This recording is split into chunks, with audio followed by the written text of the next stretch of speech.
कहानी दूज का चांद। एक बार बीरबल काबुल की यात्रा पर गया।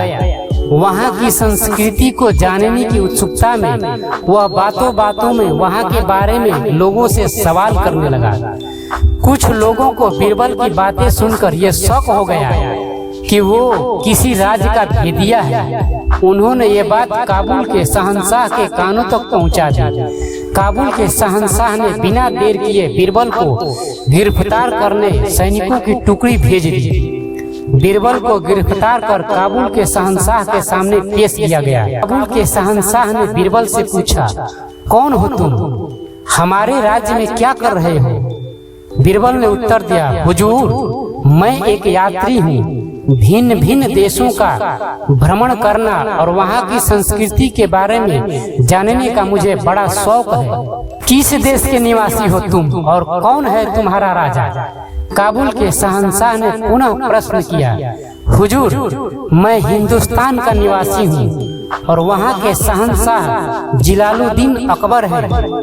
बीरबल ने शालीनता से उत्तर दिया, ओ बादशाह अकबर, और हमारे बारे में यदि एक शब्द में कुछ कहना पड़े तो क्या कहोगे? हुजूर, आप पूर्णिमा के चांद हैं और वो दूज के। बीरबल का ये त्वरित उत्तर सुनकर काबुल का शहंशाह बहुत खुश हुआ।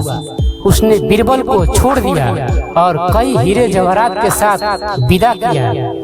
जब बीरबल वापस लौटकर अपने घर आया तो काबुल का हाल घर वालों को बताया।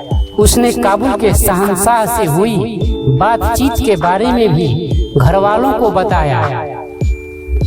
एक मुंह से दो मुंह, और इस तरह बात फैलते फैलते अकबर के दरबारियों के कानों में पहुंची और ईर्ष्या करने वाले कुछ दरबारियों ने अकबर के कान भर दिए। जब अकबर को मालूम पड़ा कि बीरबल ने काबुल जाकर उन्हें काबुल के शहंशाह के सामने दूज के चांद की संज्ञा दी और काबुल के शहंशाह को पूर्णिमा के चांद की, तो वे बहुत नाराज हुए। अगले दिन जब दरबार लगा तो उन्होंने बीरबल पर व्यंग बाण छोड़ते हुए कहा, क्यों बीरबल, काबुल जाकर तुम तो काबुल के हो गए। वहाँ का शहंशाह तुम्हें पूर्णिमा का चांद लगता है और हम दूज के, तो फिर तुम हमारे दरबार में क्या कर रहे हो? जिसकी बड़ाई करते हो उसी के दरबार में रहो। बीरबल समझ गया कि दरबारियों ने अकबर के कान भर दिए हैं। उसने तुरंत उत्तर दिया, हुजूर, पहले आप मेरी पूरी बात सुन लीजिए, फिर कोई निष्कर्ष निकालिए। पूर्णिमा का चांद आकार में चाहे कितना ही बड़ा क्यों न हो, प्रतिदिन घटता चला जाता है और अमावस्या के दिन पूरा अदृश्य हो जाता है।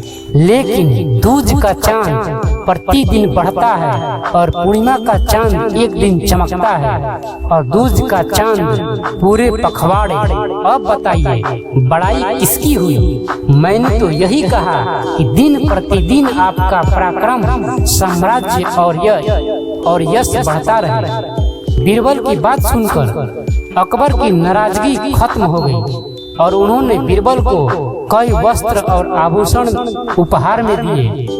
इधर ईर्ष्या करने वाले दरबारी अपना मुंह सा लेकर रह गए।